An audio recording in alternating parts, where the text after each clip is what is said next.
can see that you're like me and you could just talk forever, so I'm just going to interrupt you, and we're going to start with our second presentation. So our next presenters this morning are Casey and Jessica Knudson, the Crafty farmers. They're beekeepers that live in the little town of Glasgow. They're members of the Kansas Honey Producers Association, and as you may have guessed, they're going to talk to us about beekeeping. So help me welcome Casey and Jessica. Yep. Okay, hello everybody. We're Casey and Jessica Knudson. Hello. Okay, first off, we do not get paid to do talks. We are actually real beekeepers and we don't go out into the public and talk much. So this is our second time. Some of us, me, will be nervous, but we will get you the information you need and the information you asked for. Sounds good to me. What did I do? Just hit the space bar. Should be. There you go. Okay, so we have two kiddos, 5 and 3, and a little puppy. We do have some beef cattle. On top of that, we do bees. We own and operate the Crafty Farmers. Anything else you want? So the Crafty Farmers started because I thought the farmers market needed reusable items there. And to help me do that, I got honeybees. It was a big process, lots of back and forth, talking to my husband about getting them. We are third-year beekeepers, and we currently manage 7 hives, 4 of our own and 3 for a friend. Casey is a computer engineer, and I'm a stay-at-home mom, and I do farmers market management. So we're going to play a little game. Can you find the queen on the frame?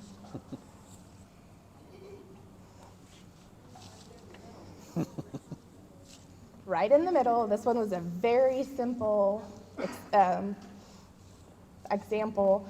She is never that easy to find when you're actually wanting to find her, and especially if she's not marked. This one's not marked, Yeah. but she is very, very prominent versus the rest of them. So before you decide to get bees, you need to know, are you allergic? Because if you're allergic, do not get bees. You hate them?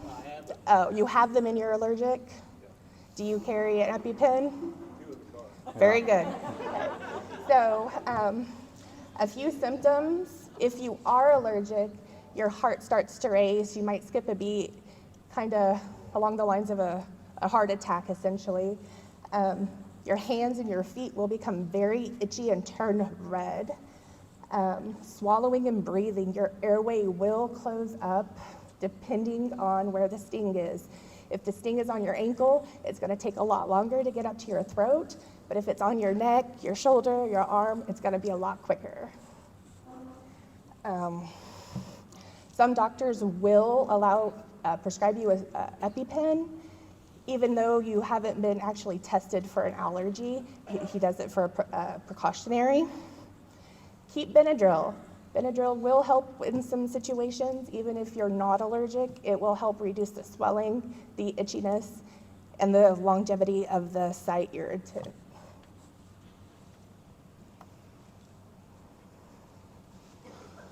So you're here, some of you are here actually just because of the honeybee talk, I was told. So why do you want bees? Do you want to pollinate your garden, your orchard, row crops? Do you want to save the bees?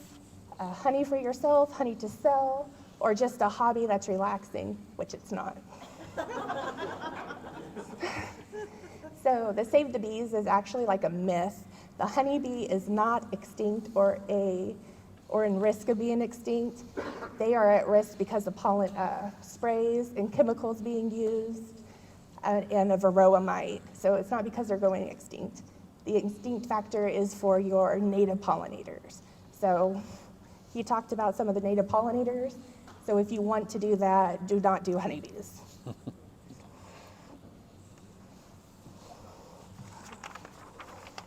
official. Yeah? No, Oh. I can go. I'll go. Okay, so before you get your bees, you need to educate yourself. You need to know the law. So if you live in an HOA, there's a good chance they will not allow you to have honeybees. You can petition, you can write, you can do whatever. They won't allow it. It's in their rules. Very fine print, but it's there. Take some time to read some books.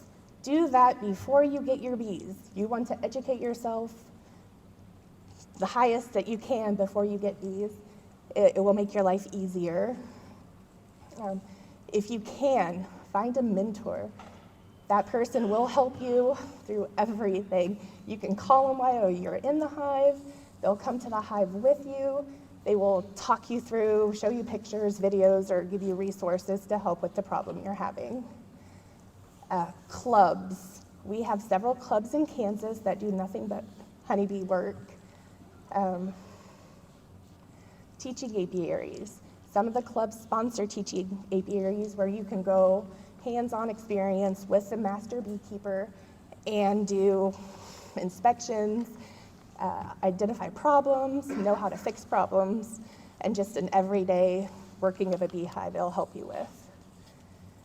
Why don't you tell them how we actually decided to get started with bees?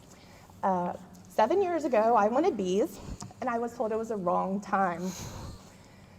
Fast forward 7 years, my husband goes, "Do you want bees?" I said, "Well, sure, I want bees." He goes, "Good, I ordered them."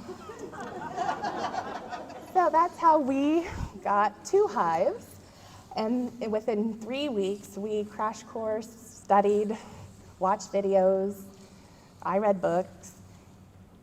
It was too fast. So we played the catch-up game. Our first year of learning, we probably did a lot of stuff wrong, but we overwintered well, and we had a little honey crop, so I think we succeeded. Pay attention to your area. Take notes. Pay attention to the flora, the flowers, when everything blooms. Make sure you don't have a time where nothing's in bloom, because your bees are gonna need food at all the time. You advanced too soon. Also, take notes in your calendar.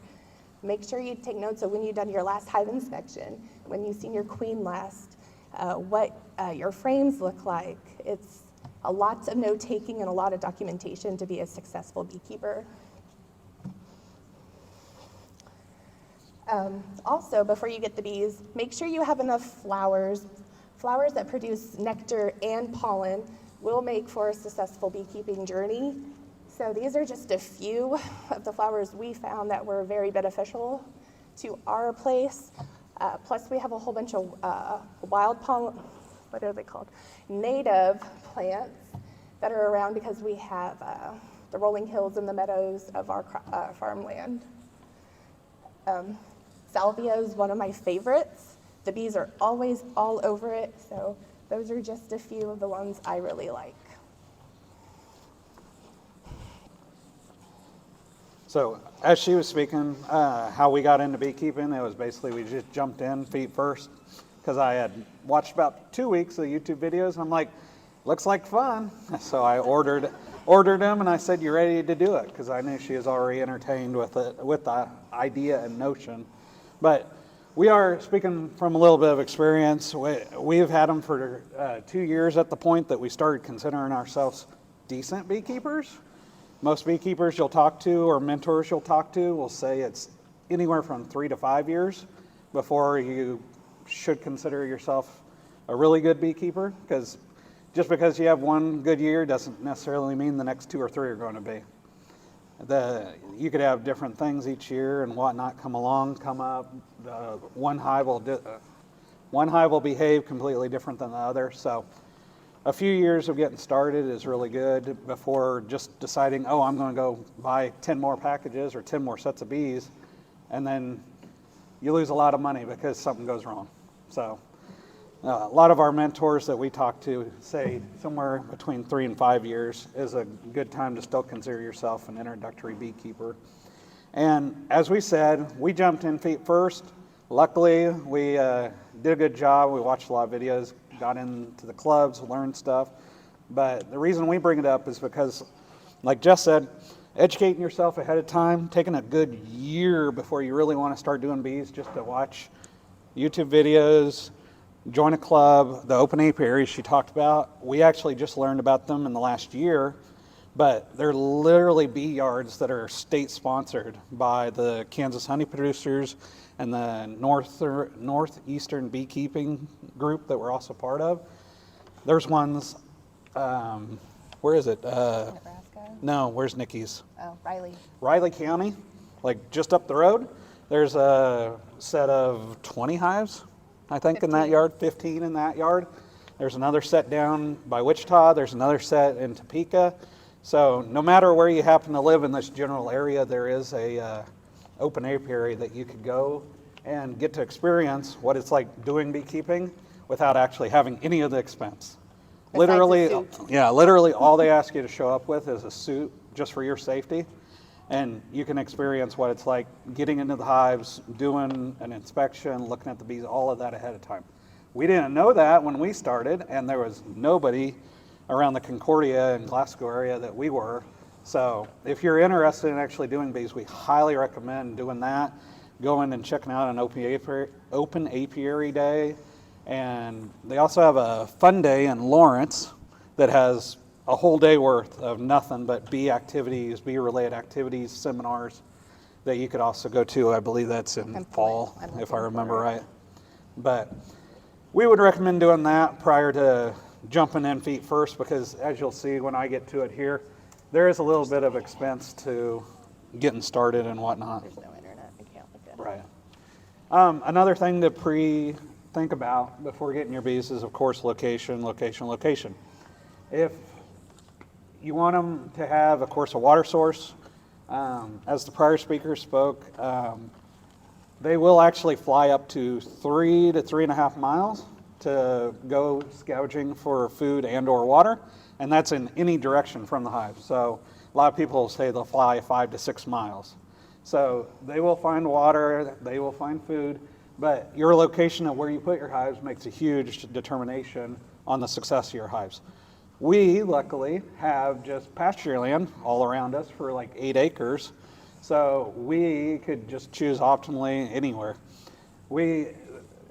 If you see our house in one picture, the blue tarped around area is where we ended up putting our apiary or our beehives, and in between the two is our garden, and then you see the blue stock tank that's a little closer to our house there. So we actually have 2 stock tanks for our cows and or bees to partake in, so they will also stay away from our pool that's in our backyard.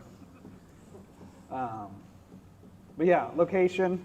We do have farmland around us that does get sprayed. We know the neighbor.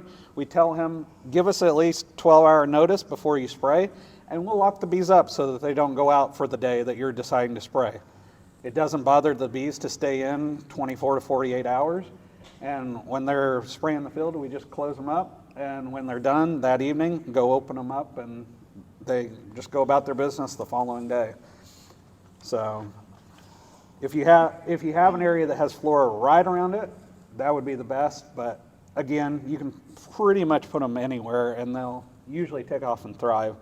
In town, like Jess said, sometimes it might not be allowed because of HOAs. A lot of city ordinances that we've heard people talk about, they'll either allow 1 to 2 hives depending on how much property you have. But a lot of HOAs, of course, overwrite that and just don't allow it because they either consider it a nuisance or a Livestock. health hazard or a livestock, and of course don't consider it to be allowed within city limits.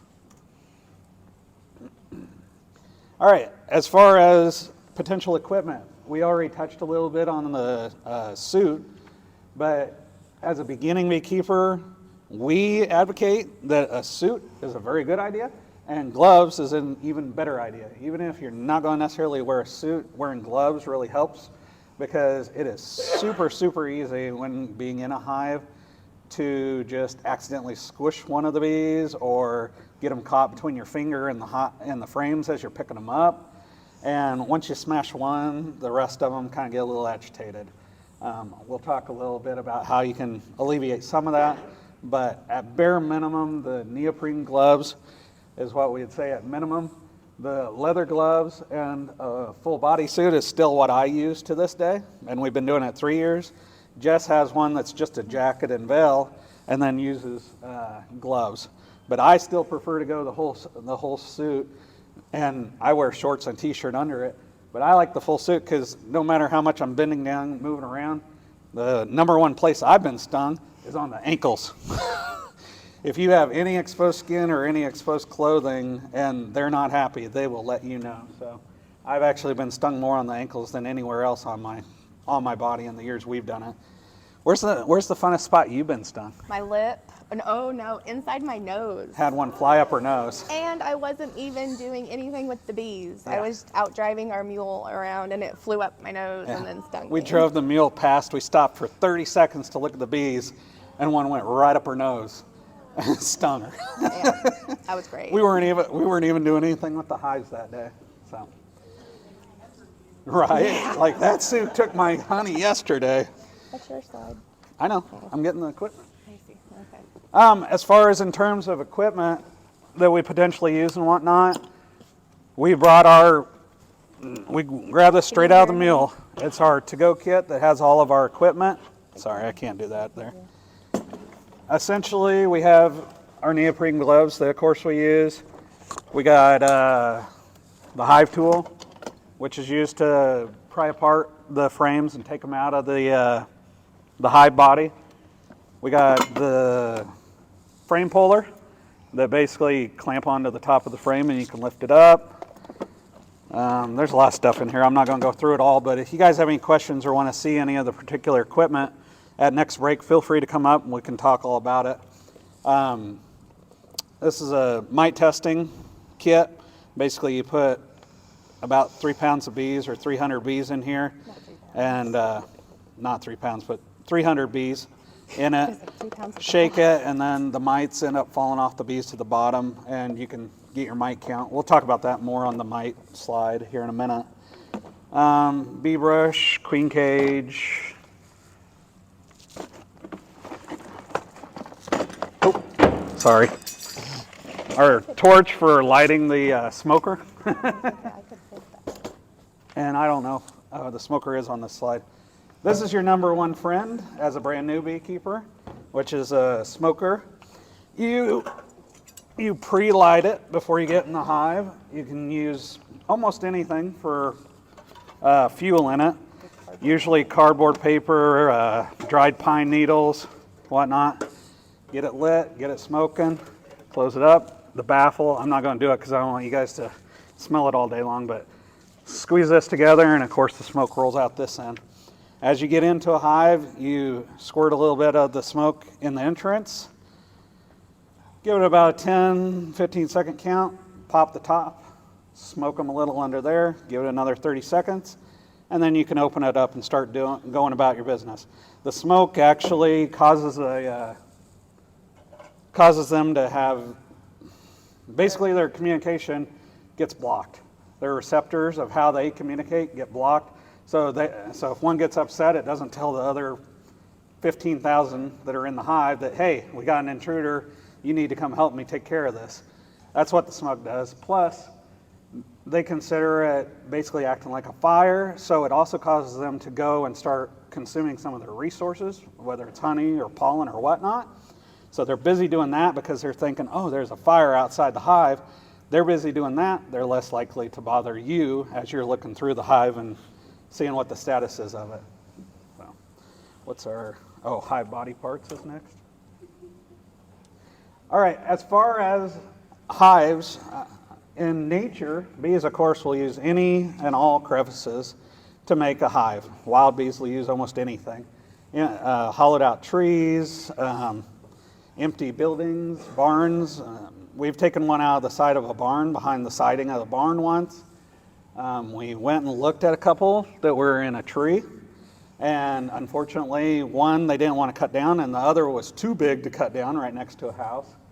But in the wild, they'll pretty much use anything and everything to make a hive.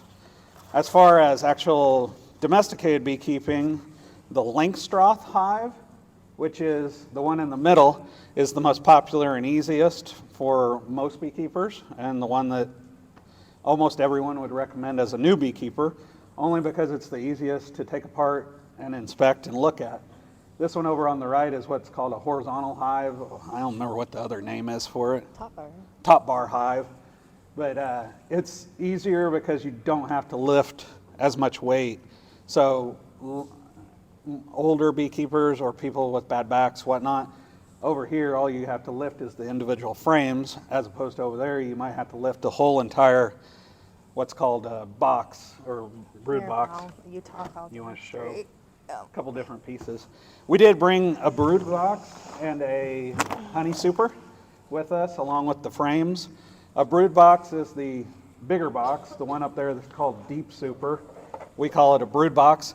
That's where they will make the brood, which is the babies, raise the new babies.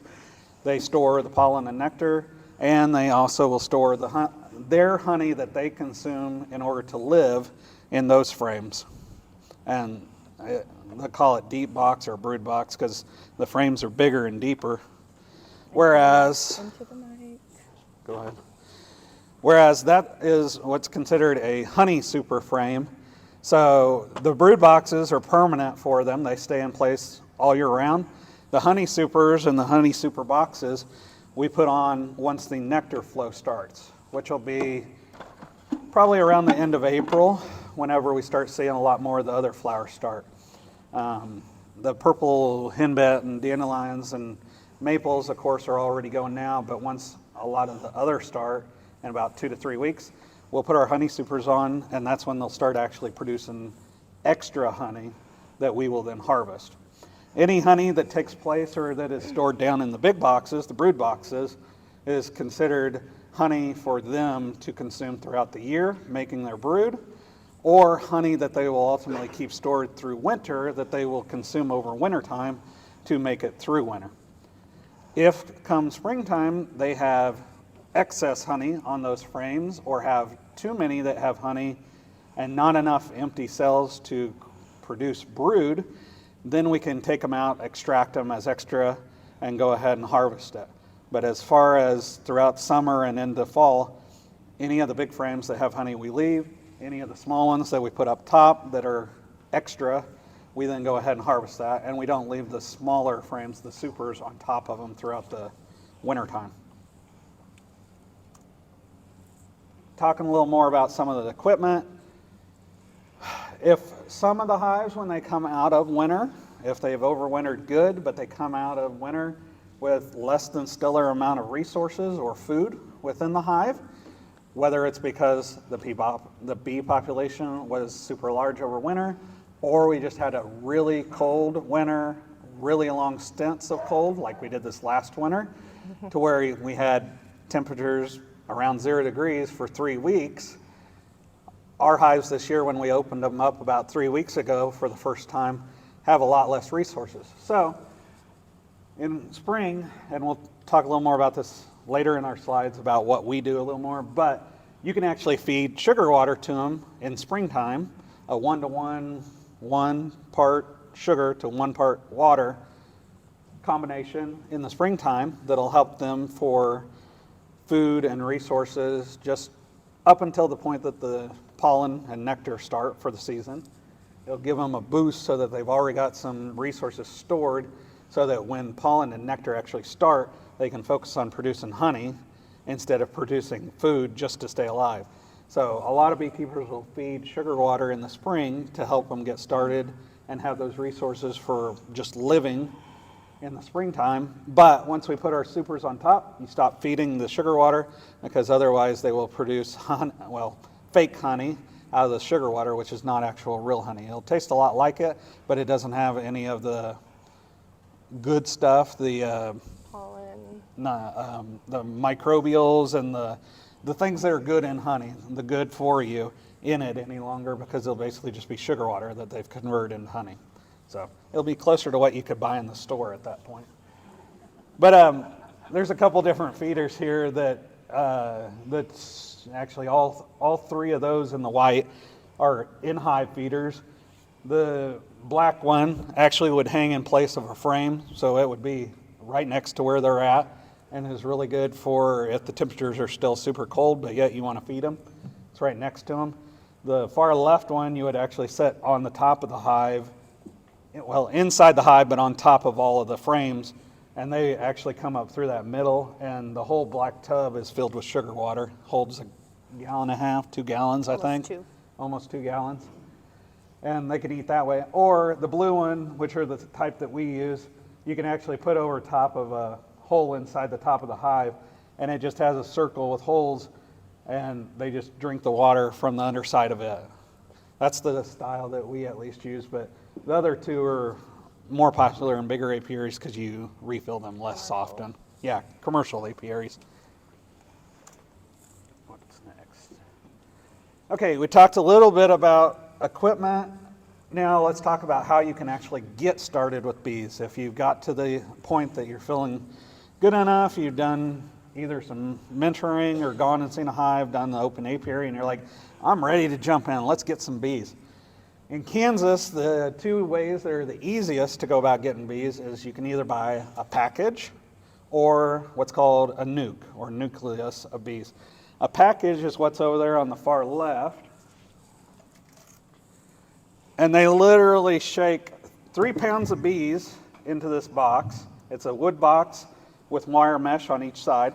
They shake 3 pounds of bees into the box, and then they put a can, like a regular can that you'd have like a soup can, except it's filled with sugar water with little holes on the bottom. They put it there, and then they take a queen, put a queen in what's called this queen cage with 2 or 3 attendant bees inside there with her, and this of course would have a staple there. She would be in there. It goes in here, and you basically have your bees and your queen that you ultimately then put into your hive to start your hive from. Believe it or not, they ship this in the mail. Yep, they can ship it UPS, FedEx, post office. Post office is the way most of them do it. It's usually overnighted, so there's a little more shipping cost to it, but the package ends up being cheaper than the nuke. The nuke, what a nuke is basically it's a mini brood box. So a brood box has 10 frames in it. A nucleus has 5 frames. You'll get 2 to 3 frames that have bees on it, brood, new baby bees, and then you'll get 1 or 2 worth of pollen and nectar, and at least 1 or 1.5 of honey on the outside. So essentially you have a colony that's already been up and living in that nucleus in that box for 2 to 3 months. It's up to the provider. Yeah, from the time they put all the bees in there, the queen hatches, and then usually it's 2 to 3 weeks that they let her lay before they sell them. So it'd be 2.5 to 3 months. So the benefit of the nucleus is you just take your frames out, put them into your hive, and you're done. You get to keep the frames. Sometimes you even get to keep the box that they come in. Other times, depending on who you buy the nuke from, you can give the box back. But you keep the frames. So it's an already established 5 frames worth of bees. They've already accepted the queen. She's already been laying for 2 to 3 weeks. And it's basically just jump-starting what would be a quarter of your hive. You just transplant it and you're ready to go. The package, the way that you end up doing the package is you would take this to your hive, and there's a piece of plywood, real thin plywood that's across here. You'd open it up, you'd pull the queen out, look at her, make sure that she's alive and walking around, looks good. Then you'd pull the syrup jar out, keep them covered. This sounds really barbaric, but you bang it on the ground twice to get them all to fall to the bottom, and then you simply tip it upside down and shake them out of that hole into your hive body. That's called installing a package. You can honestly Google it or YouTube it. You'll see lots of examples, but you can install a package in about 2 to 3 minutes. But the disadvantage, the advantages are cheaper than the nucleus. The disadvantage is it takes them a good week or 2 to accept the queen, her to get started laying, and to get going. So it's a little slower to start, but it's cheaper. And as far as, well, I'll show you the expense breakdown here in just a sec. But as far as packages versus nukes, One warning that we do have for you as new beekeepers, be very aware of Facebook scams when it comes to buying nukes, buying packages. Even within the clubs themselves, we keep warning people to be aware of it because a lot of people will post, hey, I have this for sale. It only takes $100 deposit and I'll put you on my list, and then so-and-so just disappears off the internet at that point. So when it comes to that, we'll touch on it on our last slide, but asking a pre-existing beekeeper, someone as a resource, someone as a reference, talking even to, I'd say, a dozen people or whatnot on a beekeeping Facebook page, saying, who did you use? Where did you get yours from? Get some input. Don't just find the first one that's posting, hey, I have bees for sale on Facebook, and just going with it. Even if they give you a phone number, you call them, talk to them, I would still at least get a couple of references and find someone. We know, I would say, at least a dozen people in the state that sell nukes and packages. So it's pretty easy with getting in the Kansas Honey Producers Facebook group or the Northeastern Beekeeping group that we'll show you the links to here at the end to find resources. Or truthfully, if you want to even ask Jess and I, we can point you to those resources if you're that far along and are ready for bees. As far as the cost breakdown, we kind of looked at the numbers and tried to gather as many of these costs down to the dollar amount as we could. Some of it's kind of estimated, like in terms of the sugar. We broke down how much sugar we bought, divided by how many times we fed them, and tried to get a number. But as you can see, the nuke, which is the 5 frames and already existing mini colony, is just a little bit more expensive than the package. Of course, the cost for the nuke and the cost for the package are based on prices that we saw this year. That number, of course, always will go up because that's what everything does, always goes up. But it's anywhere from $150 to $170 for a package, and about $225 to $300 for a nuke. And it's all about location. Kansas City, it's going to cost you more than it does when we got them from a guy out of Hayes. Most of the packages, depending on who you get them from, come from the south. They either come from Texas, Georgia, or California, because they're where bees get overwintered a lot. So they're the first people that make packages come for springtime. So even though you're going to get a package from someone local, they're usually bringing them in from somewhere else. But it's usually a vendor that they've used for multiple years, depending on who you're getting it from. The nukes, on the other hand, when we bought, so we started our apiary with 2 hives, like Jess said. We actually bought 2 nukes from a guy out of Nebraska that he was actually bringing them back from Texas, overwintering from Texas, and he just dropped them off as he was driving by on his way back to Nebraska the weekend. But we started with 2 nukes for our first 2, and then just this year, when our second year, we bought 2 more. Was it 2 nukes for Rhonda? Mm-hmm. Yeah. Bought 2 nukes to start the second location at our friend's place. And then this year, when we were deciding to buy some more, we decided we were going to go with packages this year to try it out. A little less cost, thinking we already had pre-existing comb on all of our equipment.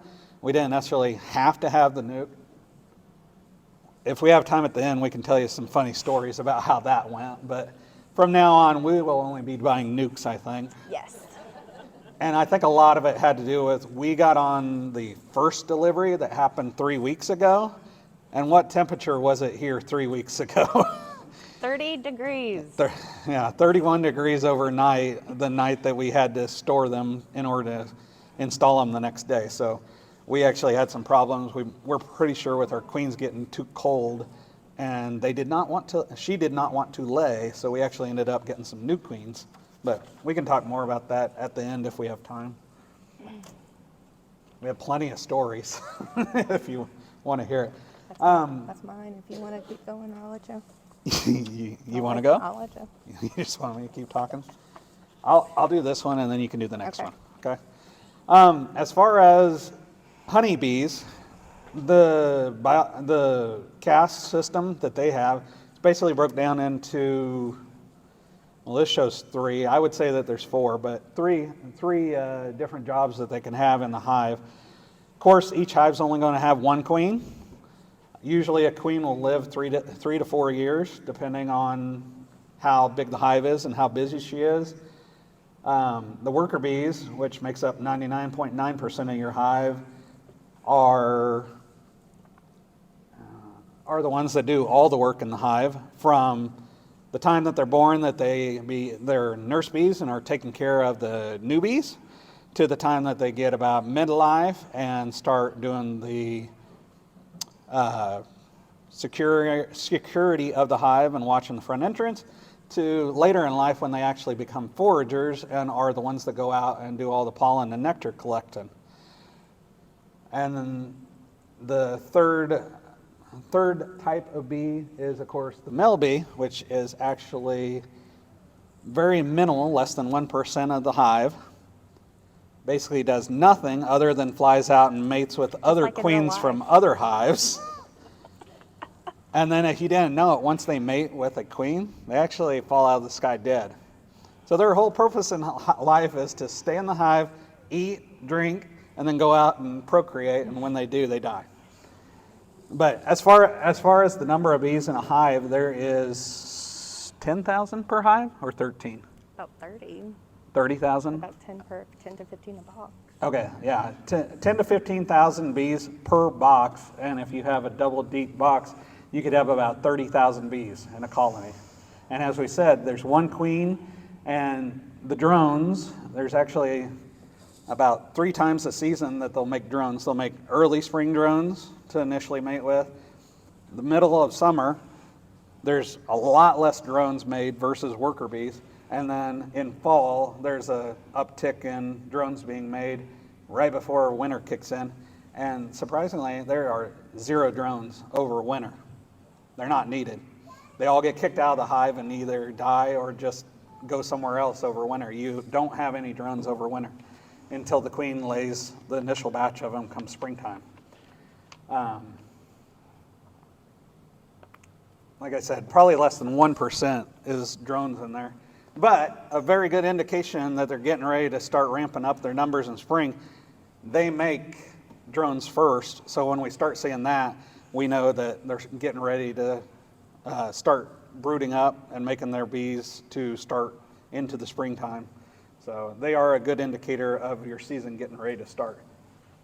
And you want to talk through the life cycle? Yeah. Or the timing? So this slide is about the more biology of the honeybee, but more along the lines of the eggs, pupa, and larva, and then pupa. A queen, the egg will be laid by a current queen, and then at day 3, it's still being fed just like a typical normal egg.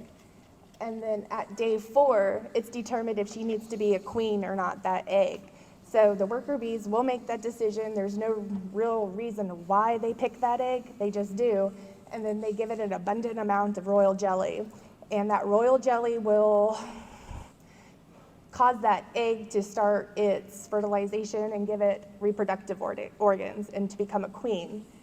So once it gets into the larva stage, it is put into something called a queen cell or queen cup, and then into a queen cell, and it's continued to being fed royal jelly. And then at day 8 or 9. 8 or 9, that cell is capped.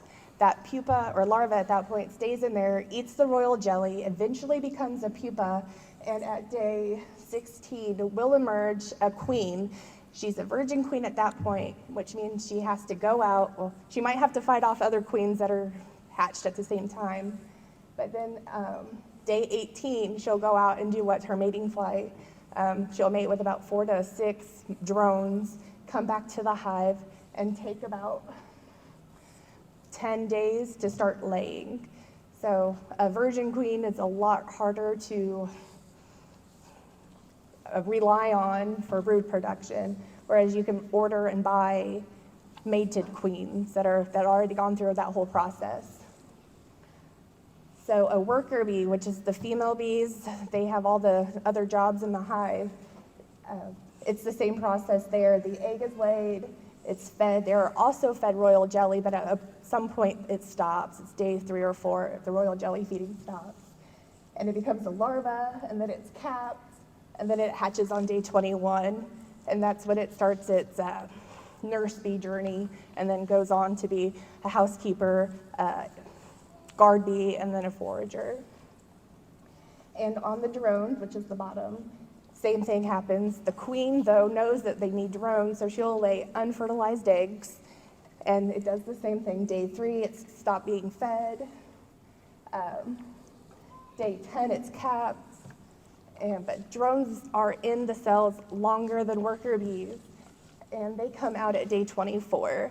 And like Casey said, those drones, their only job is to eat and mate, and you don't want a lot of them. They take up resources in your hive.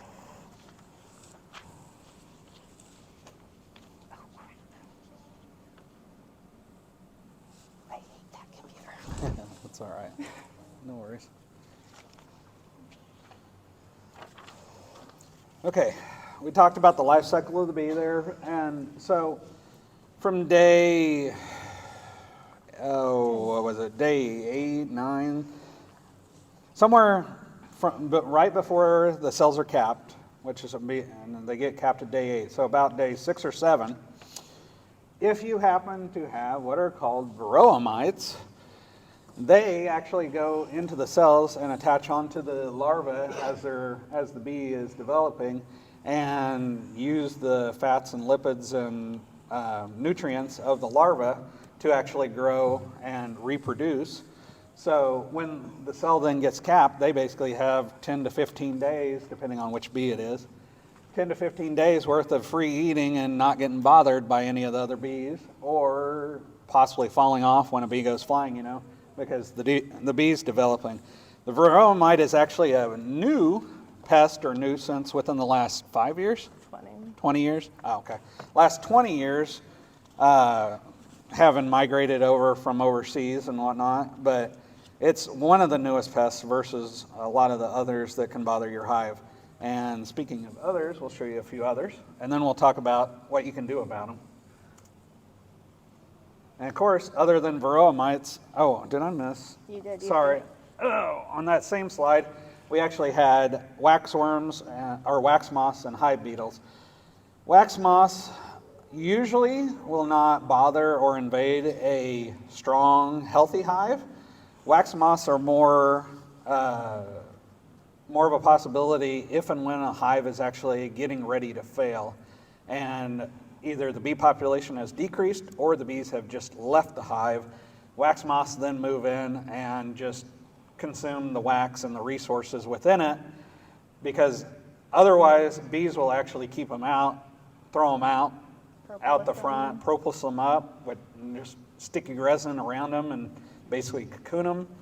They will take care of them. Bees are very good at keeping their hives clean and housekeeping of it, but if a hive is failing or has failed, then wax moths are pretty quick to move in, especially during the summer in Kansas. The only way to kill wax moths and or their eggs is to basically freeze the frames in order to kill them. So usually after a hive dies within a week to 2 weeks tops, you take all the frames out of it, throw it in a deep freeze for 2 to 3 days. That'll kill off any potential larva of the wax moth or of the varroa mite that might still be in there. Then you can actually give all the frames and the resources back to either existing hives or start a new hive and not have to worry about any of them being in there. Small hive beetles are essentially that, just itty bitty beetles, probably less than the size of a ballpoint pen or so. Usually the place you'll see them running around is as you open the top cover up, they'll be running around the perimeter or the top frames of them. They usually don't pose any threat to bees. They're more of just a nuisance. If the numbers get up too high, the bees will consider it a hostile environment and will abscond or leave the hive, but usually they're not the cause of bees leaving. It's usually the varroa mite, and then one of these others decide they want to join the party. So we talked about some internal nuisances to the bees. Other external nuisances to honeybees and beehives can be wasps or yellow jackets. they like to hang out at the hive entrance, and as the bees come out, they will actually sting them and fly off with them. They actually eat bees, can eat bees. Of course, if you have, in Kansas, a lot of beehives are out on pasture land, so of course cattle, of course, can always knock them over. They don't necessarily care about the hives. It's more that they'll just knock them over. So I don't know if you saw in our picture or in one of our later pictures we'll show you, we actually put up a cattle panel around our apiary, and we have a gate because we do have cattle over in our area to graze from time to time, or when we're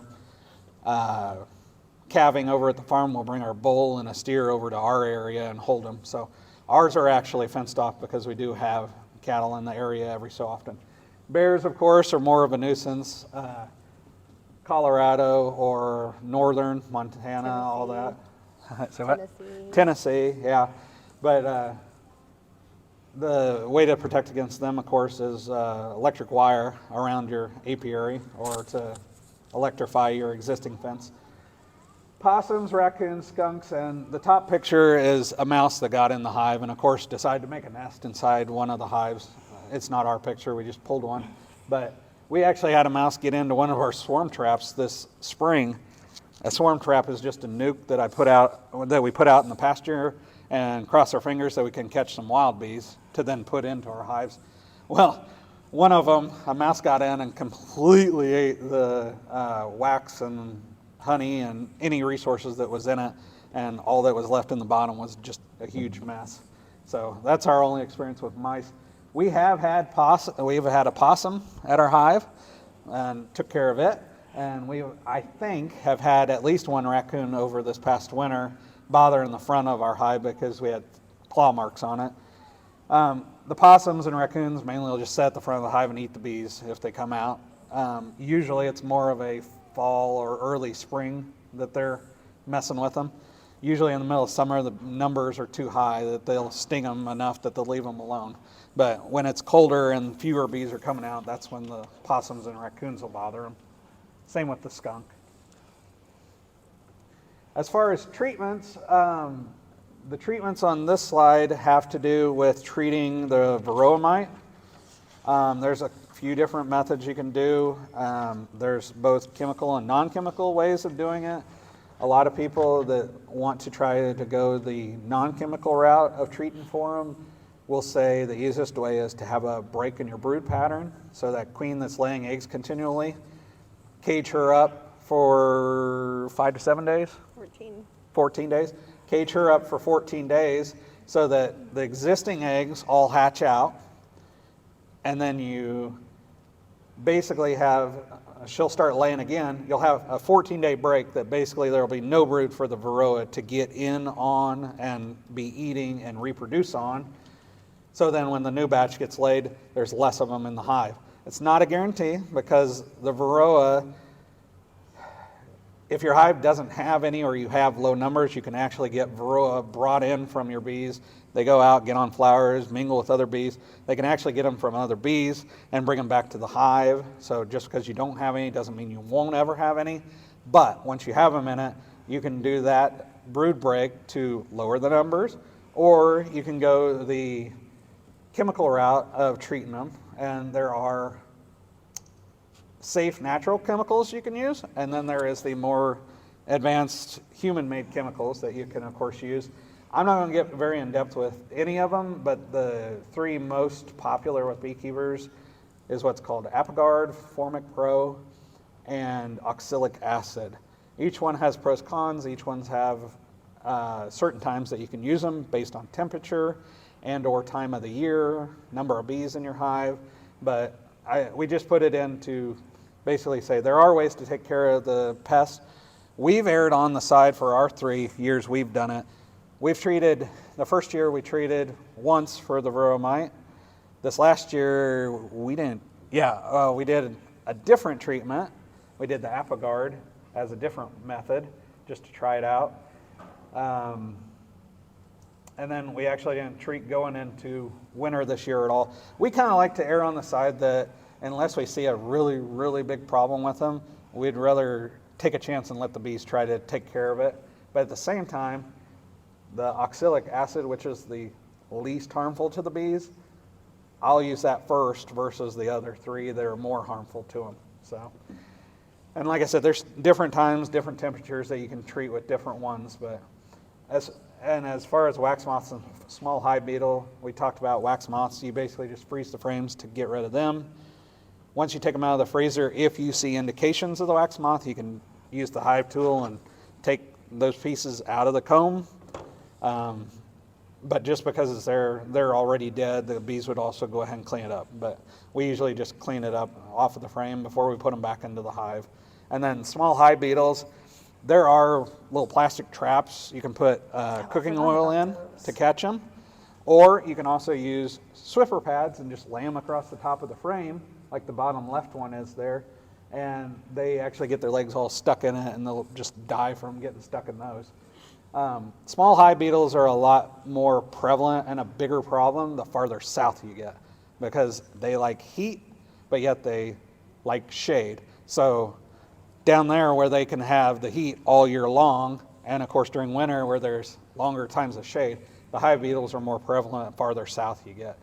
Farther north, I don't even think that there's hive beetles are necessarily a pest up north, I don't believe. And as far as the external pest, in terms of mice, wasps, and whatnot, for the mice, usually during the summer, the easiest thing is there's a board on that front entrance area that's called the entrance reducer. You can just leave it on the smallest setting, and 99% of the time, the mice won't even bother to try and mess with it. The time that it's more important to treat for mice or to worry about mice is going into fall and winter, because the number of bees are so much lower, and the mice just want to get in there somewhere warm to stay out of the weather.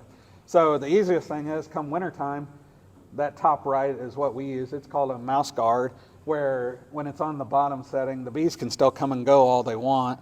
We cover them up to where we only have 3 or 4 of those little U's open to keep wind from blowing in as much, but that will still let them go in and out. Those are also nice because, like I said, whenever the farmer next to us decides he's going to spray, we can actually go out pre-7 o'clock or so before the bees start flying for the day, flip that thing over to where they still have ventilation, but they can't go out of the hive at all. So that's how we close our hives up if we ever need to for the day. We just flip that entrance enclosure off. So we actually leave ours on year-round. That way, if we ever do have to close them up for spraying, or if we decide we're going to move one, we go out and close it, and then go out later in the day, do what we need, and then just flip it back over, and they're happy to go about their business.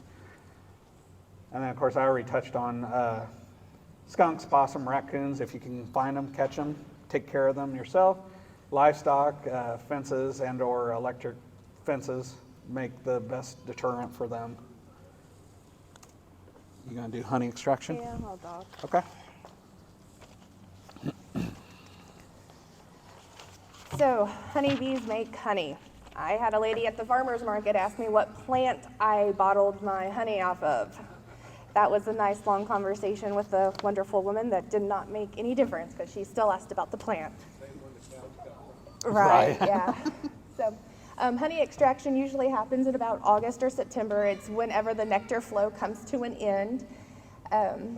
Your high production, you could have an earlier harvest if you need to free up some frames. If they ran out of room, you ran out of equipment, go ahead and do an extraction. Put the frames back on. Your bees hopefully will refill them, and you can have a second extraction. The frame needs to be about 80% capped. 100% would be best, but 80% is ideal. Your water percent in honey needs to be at 18% or lower. If you extract and bottle any honey that's over 18%, it will ferment, and you'll have like a mead situation happening, and it causes a mess and does not taste good at that point. There's a tool called a refractometer that you put your honey on. I was supposed to bring one this morning, and I forgot it, but it goes into the brick scale, that blue there, and it will tell you how much moisture is in the honey. Honey extraction should be done in like a clean environment, not necessarily in a certified kitchen or an inspected kitchen, but just in a clean environment, not on your dusty barn floor or anything like that.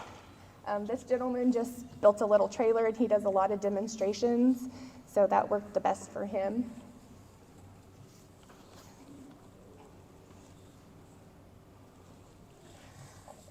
So there's a couple different methods to get your honey out of your comb. You could use the crush and strain method. All you do is collect the comb, you put it into a vat of some kind with some cheesecloth, and you use like a potato smasher, and you smash your comb down. The honey will run through the cheesecloth, and you have your honey. Okay. And then the other method is the extracting method with an actual extractor. You can have electric or hand crank extractors. It's more efficient, as in the work-wise, you just uncap it, you spin it, and you're good. And the bees do not have to remake their comb for next year, or if you're trying to do a second harvest, the bees have a lot less work to do at that point. So the tools you need for an extraction is an uncapping knife, which is in that the top left picture. It's that long, it looks like a bread knife essentially. And then the tank or a tub that your wax cappings fall into, and your extractor, which is the middle picture. At our house, everybody helps with extraction. My 5-year-old and the 3-year-old love helping. The neighbors love to come over and help, so we have extraction parties. Then you spin the extractor, it goes through a screening process, and we go into 5-gallon buckets. The screening process takes out any wax, propolis, bee parts, any undesirable things most people don't want in their honey. And at the end, no matter what method you go with, if you use an extraction method with the extractor, or if you use the crush method, at the end you're still going to end up with honey. So if you want to invest a lot of money in the tools, great. If not, a colander and cheesecloth and a mashed potato masher works great. What? Yeah, and beeswax, yeah. So here's some information about honey. An average healthy bee colony will make about 600 pounds of honey. A beekeeper might only take 10% of that honey for their harvest. The rest of it is left for the bees or used during the brood rearing process when they're feeding the pupa or themselves. In America, we as American beekeepers only produce about 1/4 of the honey sold in our country. The rest of it is coming in off of ships from China, Vietnam, Africa. So the Americans are getting altered honey or honey from other countries. And then honey is the second most counterfeited food in our world, with the first being olive oil. So a counterfeited honey, they usually take about 50% honey and mix the other half with corn syrup, sugar down water, and a whole bunch of other additives. And at that point, there's no point in having honey because it's not real. There's no benefits to it at all. A lot of bottles will get expiration dates on it. Real, true honey will never expire. It will crystallize, and that crystallized honey can still be used. You can warm up a pan of water, put your bottle in there, and that crystallized honey will go back to a liquid form and be edible with no problems. Do not do it in a plastic bottle, only the glass jars. And do not microwave it. Yeah, and do not microwave honey because you'll zap all the good Enzymes and and the microbiotics. microbes. That is a myth. So Yeah. she said don't use a metal spoon in honey. That is a myth. So all of our equipment is stainless steel. So if that was the case, it would ruin a whole batch of honey. So what they're talking about leaving a metal spoon in honey is long term. So if you just use your regular teaspoon from your kitchen drawer, put it in your bottle of honey, pull out your tablespoon of honey, you're done. That's fine. Just don't leave your metal utensil in the jar, because at that point it could cause some breakdown of your product. But if you're The metal lid on a glass. Yeah, so she's saying the canning jar, the 2-part canning jars, that's fine. It's not like you're storing your honey upside down to where it's touching those rings. And the bottom of those lids are plastic coated anyways. So the honey's actually never going to touch metal if it's inside the jar, even if you stored it upside down. Man, that's true. So even if you do store your jar of honey upside down, it's really never touching metal for long term. So that is, the metal in honey is a myth. That's also why those barrels you see over there, those are plastic barrels, not metal barrels that they'll store them in, the 50 or 55 gallon drums. They're usually plastic or plastic coated on the inside if they are metal. When we store ours, we leave ours in the 5-gallon buckets that we extract from until we're ready to put them into the bottles that they're going to be sold in. And we always use plastic bottles and or glass jars. So, yeah, plastic 5-gallon buckets. Yeah. Food grade safe plastic buckets. We haven't had enough honey yet that we've been able to sell in a 5-gallon bucket yet, but we're hoping this year to have that problem. So honey does come in from other countries, and it does come in those 55-gallon drums. You can buy one of those as a person if you want. It's not all that expensive to buy a 55-gallon barrel. It's like $1,000, and you can mix it, half of it up, and you could take your $1,000 investment and make about $17,000 if you get down to it, and that's what a lot of larger chains are doing. And the way our honey laws are wrote in our state, you as a bee person could buy that 55-gallon drum, bottle it, and say that you're the beekeeper and have no inspections. We have some laws we have to follow, but if you do that, you don't have to follow any of the laws. Let's do it, yeah. Please don't. Please don't do that, because you don't know where the honey's coming from. You don't know what it's been treated with. It's not a great idea. There are some Kansas folks that are doing that, and they're getting away with calling it Kansas honey because it's bottled in Kansas. But it's not. It's from China or Asia or the Philippines. It comes from all over the world. Now, isn't it true, though, that you want honey from your area in order to get the benefits, health benefits? Yes, you want honey as close to your house as possible, but not necessary, because Kansas is kind of flora from Kansas City to Salina area. It's about the same. It just blooms at different times. So if you get honey from Kansas City, it's going to be beneficial to you, just like if honey was right out your back door. So now if you were in Texas, where if you could go 20 miles one direction and you're in a desert versus 20 miles the other direction, you could have swamp. That's not true. You had a question? Well, I heard that you're going to use honey in a hot drink to make sure that the liquid, you can drink the liquid before you put the honey in there because it can be too hot for the honey. Like if you brew, like say you brew you just boiled some tea. So the whole Let him reason. finish. You put the honey in the tea you just boiled. Now, does that break down the honey into a poor substance? Yes, so at that point you lose all benefit, but you're getting the flavor of honey. Any honey you put in a hot beverage will lose all the beneficial properties, but you're getting the flavor. That's So at what point could you put, 104 degrees. so you have to make sure your hot beverage is under 104 Yes. degrees before you put your honey in if you want the other benefits. Correct. Do not heat honey to over 104 degrees. That's the point of the breakdown of all the beneficial properties. Yes, Kay?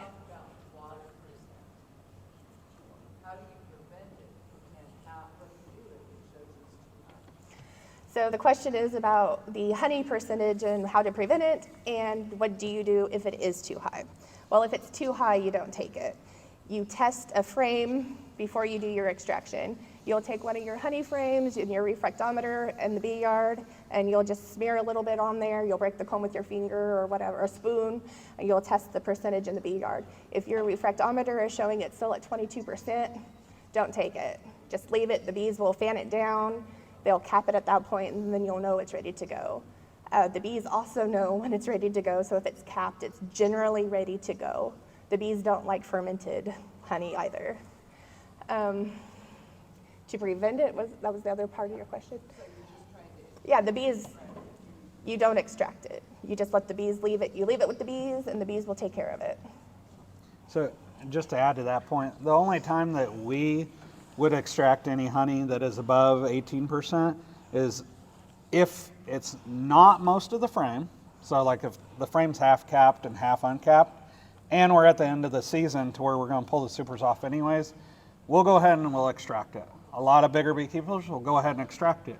What you can then do once you get it into a 5-gallon bucket or whatnot, you can put it in a room with a dehumidifier and actually lower the percent of the water in the honey using a dehumidifier. But it takes multiple days to get 1 percentage point sucked out of it. And if you stir it once a day to mix it up, it'll go quicker. So it there still are takes things you can forever. do, but for us, with the amount of hives we have, we'll normally leave it. Unless it's at the end of the season and we're going to pull it anyways and it's going to come out, we'll pull it and then worry about the percent at that point. If it's over 18%, you can still eat it. It's safe to eat. It's just not going to stay as good as long because the Stored. water moisture will eventually make it start going bad. If you- you're under 18, it doesn't go bad at all, ever. So the water moisture really impacts the storage of the Yeah. honey. So don't think that you can't eat it. You can. It's just you can't store it for long periods of time. I'll say, how are we doing on time? I don't know. We'll talk about that in a little bit. Good question, but we'll talk about it in a little bit. Do we still got a decent amount of time or what? So it's getting to about 12:15. Oh my gosh. Yeah. We still have like We have- 5 or 6 slides at least. So we'll take questions in a little bit if there's time. Okay, so that's the end of the honey. I would be very, very brief on this Yeah. one. So a dearth, it just means when the nectar flow ends, there's no nectar coming into your hive. And a dearth is really dependent on your moisture, how much rain we're getting, and that's what those maps down below show. It's just the moisture dropping or the rainfall. You want me to finish it on that? Sure, go. Okay. So surprisingly, these were the slides we were going to spend the most time on, but we're going to do the shotgun method and breeze through them. But if you have any questions or details at the end, we can, of course, cover them. Let them know that this is what we actually do. Yeah, well, yeah. These slides, the next 5 slides or 4 slides, is actually what we do in As terms of our practice. We'll give the disclaimer, we're only third-year beekeepers, so it might not be 100% the most accurate, best method, and beekeeping is local. What we do here isn't 100% what they might do in Kansas City. The process is about the same. The timing is what's different because based on when their nectar flow starts versus our nectar flow starts. And the fact that they get 3 to 4 times as much rain as we do can affect that. Feeding, like we talked about a little bit already, spring, we do preemptive feeding. So we open them usually around the beginning of April for the first time since going over winter. And we look and see how much resources, honey and pollen, they still have, and honey, pollen, and nectar they still have in the hive. If we consider it low, we start feeding the 1-to-1 sugar water. Fall time, when we start going into fall, which is August, late August to September, we start considering whether or not we need to feed 2-to-1 sugar water, and 2-to-1 sugar water is more specifically for them to store for over winter. It's energy, it's a higher sugar content, so they store it and it's better for them over winter. Over winter, some beekeepers will debate, especially farther south, that you can go ahead and keep feeding the 2-to-1 sugar water because it will not freeze. I will tell you in Kansas, 2-to-1 sugar water still freezes. And it especially freezes if you're using a feeder to feed it to them versus just the big frame feeder. But over winter, what we do to hedge our bets is we will actually make what are called sugar cakes, which basically is just sugar, apple cider vinegar, and a little bit of what's called Honeybee Healthy, which is some enzymes for them to help them stay a little healthier over winter. We'll mix those together and use paper plates and make what are called sugar cakes, the size of paper plates. And we'll put one of those on the top, the inside of the frames on the top of the hive. And if for some reason they run out of resources or can't get to the resources that are on their sides, they can go to the top of the frame and eat that sugar. We consider it emergency feed or emergency sugar. Honestly, we just call it insurance. Okay, real quick, what we kind of do by season. And like I said, I'm going to breeze through this a little bit, and if you guys have specific questions, we can go over it. We'll more than happy to give you the slide deck if you want to even share it on the Facebook event page or whatever, if they want. Yep, or you can email it out. None of this is proprietary. We're more than willing to share.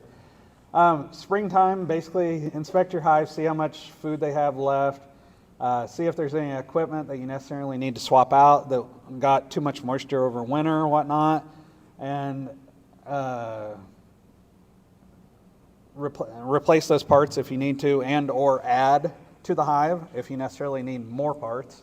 That's early spring. Late spring, you continue to do inspections of the hive and clean up over winter if they happen to make any wonky comb or build any comb somewhere they shouldn't have that is a detriment to you getting in and inspecting it. Clean that up. Double check their food storage again. Of course, make sure by, at least here in Kansas, by late February, early March, that your queen has started laying eggs for making summer bees, and starting to watch out for swarm cells and making splits if you need to. I'll come back to talking about the swarms here in just a minute. Summertime, continue doing your inspections every 10 to 14 days, looking for any problems, looking that the queen's still laying, that there hasn't developed any problems with that. Late spring, early summer, depending on when the nectar flow starts, put your honey supers on and let them start producing honey up in there. Making sure you always have a water source available, fresh water source, pond water, anything that's within 3 miles that they can use. Like we talked about, we fill our stock tanks at that point, not only for the cows, but for them. We float 2 or 3 big sticks in each stock tank.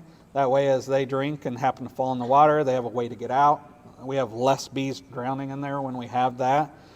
We also, for our pool, we go ahead and leave pool noodles in our pool, even though we want to deter them from being in our pool. It never fails, we'll still have some, so we leave pool noodles floating in our pool also. But usually they'll end up in the stock tank instead of the pool because we make it closer to their hive and more readily available for them.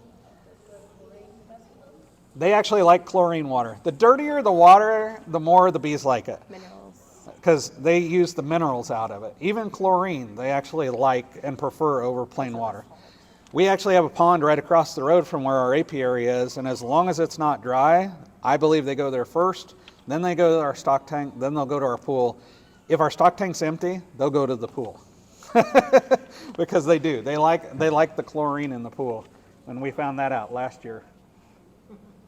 Like Jess said, if you happen to have a high enough nectar flow early enough in the year, you could potentially end up extracting honey earlier than the end of the season, and have multiple extractions. Otherwise, come fall time, of course, you keep doing your inspections. You do mite counts in fall, looking for those varroa mite, finding out how many you have in a hive.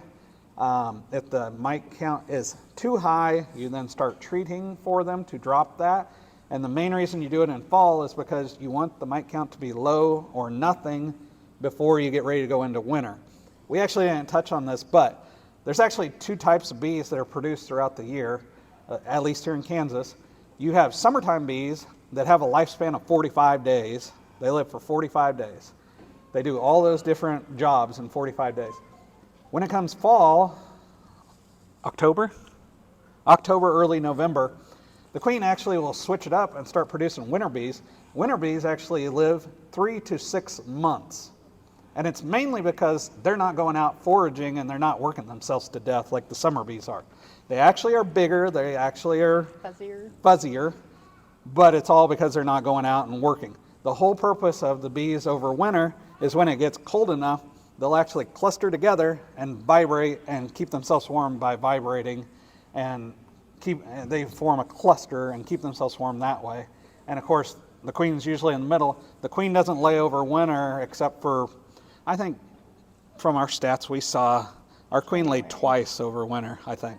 We actually have temperature sensors in some of our hives, and I can actually show you when our queen was laying and that there was actually brood in our hive. But so yeah, they actually decrease their numbers over winter. So instead of having 30,000 bees, you probably have 8. how many? 8. 8,000? 5 to 8. I was going to say 3 to 5, 3 to 5,000. Like you have way less bees over winter. So not opening the hive, exposing them to the cold,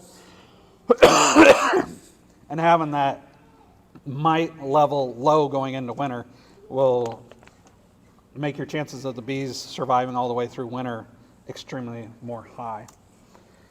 And then, of course, like we said, for winter, You go on vacation.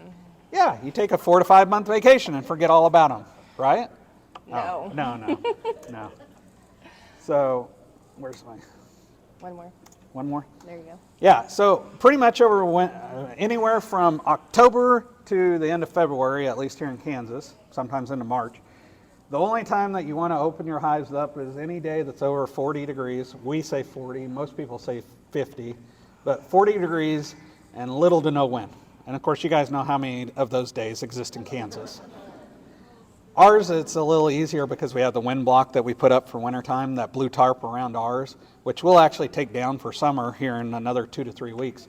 But that keeps the north, east, and west wind from blowing on ours. The entrances of the bees is faced south, so it keeps the cold air during winter from just slamming the beehives all winter long.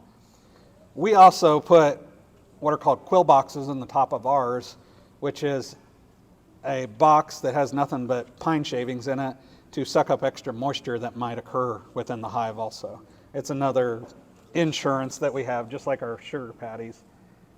Did I miss anything on here you want to talk about? Oh, winter, since you're not necessarily doing anything with the bees, it's the time to order your equipment if you need new equipment or if you're expanding, or to repair existing equipment and be ready for spring.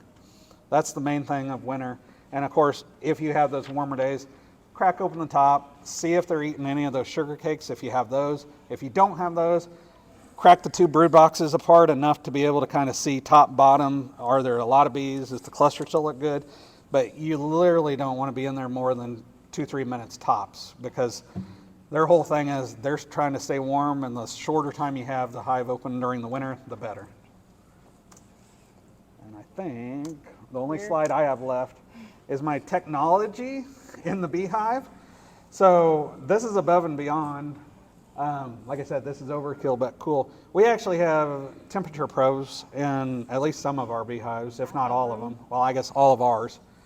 And we have some in our neighbor that we're doing it for that lives 2.5 miles away, to where I can actually on any given day, any given time, look at what the temperatures are in the bottom box, the top box, and then up where the feed is. So like over winter, I can tell you the days that they're up eating that sugar cake just because the temperature in that top box is higher. The little yellow line you see across the top there is what's called the brood zone. It's 92 to 98 degrees. It has to be that temperature in order for the brood to grow and develop. So when I see that purple line's almost completely flat up in there, it's very hard to see up here. But there's a purple line that's almost completely flat up there. I know that there's brood babies being made around within a frame or two of that sensor just because of the temperature reading. So I'm not going to get into any more on that, but if you have questions or want to talk about it, you can. We do have this last slide here is our resource slide. If there's any slide on the whole slideshow that you want to take a picture of, this would be a good one. We talked about the open apiaries that happen over here at Riley at the Safe Farm that Nikki Bowman runs. Her contact is there in the second column middle, and these are the dates and times for them for this year. So like I said, if you're remotely considering bees, I'd highly recommend get a $30 bee suit off of Amazon, take it, go to one of these, and see if you're really, really interested. And if you like it and want to do it, then you'll not only learn from this, but you'll also learn your reaction to getting in it. You would be surprised how many people we've taken to our apiary. We open up the beehive, and they're like, what do you do when there's 2,000 bees looking you in the face like, what do you want? So we had a neighbor that said she was interested in it, and she said, no, I'll just let you keep making the honey, and I'll just buy your honey. So, but that's our final slide. So if there's any more questions or if you're ready to break. definitely take a picture of this slide. And if you are, Oh, we do have handouts of this slide if anyone wants a handout Yeah. versus a picture. but if you're going to go to any of the Riley ones, email Nikki and let her know that you're planning on coming and what date, just in case there's a weather cancellation or she had something come up, she can contact you and let you know that it was canceled. There's a stack. It's just of this slide, and I really hope you have They're- a magnifying glass to read it. they're But horrible to it'll be read. right here on the table if you guys want to pick up a copy. Or we'll leave this up while we're taking break, unless you need to put something else up. If you want to take a better picture. June first is Fun Day at Lawrence. Yes. Yes. June with 1st. the NEPCA group. Now, I will warn you, there is an admission to that, but you also get ice cream and I think lunch as part of it. So, $55. yeah. The Fun Day at Lawrence. At the Lawrence Fairgrounds at Douglas County. Yeah. Yep. Yeah. Lots of presentations. That's what he says. I haven't verified it. But, Yeah. So was The it- internet's horrible in here, otherwise we'd verify it and tell you for sure. Okay, you have a But- question? Yeah, you said only one queen per hive. What happens when the egg hatches into another queen? What do you do? They swarm. There's the placement of cells on a frame will indicate if it's a supersedure queen or if it's going to be a swarm cell for a new queen. If it's in the top third of your frame, it's going to mean that your queen's felling and they're making a new queen. But if it's in the bottom third of your frame, that means that they have large numbers, they don't like where they live, they're going to take off, which is a swarm. And if you're paying attention doing your hive inspections, you'll find those cells and you can force a split or force a swarm and make a split. And I'll give you another hive if you have the equipment available to put them in. What causes a hive to fail? Multiple things. Number one being your mite counts. Those mites came into the country about 20 years ago from Asia, I believe, somewhere in that area of the world, and they have destroyed. So in like the late 80s, early 90s, you heard of colony collapse disorder, and it was caused by the mites and the introduction of chemical spraying to cropland. From what we've heard, up until about 2 years ago, Australia was the only place that didn't have the varroa mite. They do now. Yeah, as of about last year, they're starting to spread. They've actually taken such extreme measures to try to eliminate it before it spreads that they've actually made certain Laws. beekeepers burn their whole entire apiaries, hoping to curtail it. The mites. Not realizing that contact through the apiary isn't the main way to get them sent around. Sorry. So you mentioned 104 degrees is where your honey starts degrading and less nutrients. Is there something that needs to be done when you hit triple-digit temperatures in the summer? No, the bees keep their hive about 92 to 98 degrees on their own. They'll do something called fanning. They'll bring in airflow, and then you have your shims, because as beekeepers, when it gets really hot, you shim your hives, and they'll move their own air. They don't want too hot, they don't want too cold, and they do temperature regulate themselves. Okay, I have a question. She's a beekeeper too, so we could talk forever about bees. So I am also a good resource. I am a beekeeper as well, so I'm out of Ottawa County, like I said. So I will share their information. If you have questions, obviously you can email me. We can talk all day, but we need to eat lunch. And so you can keep talking and ask questions, but we're gonna have to wrap it up. Go for it. If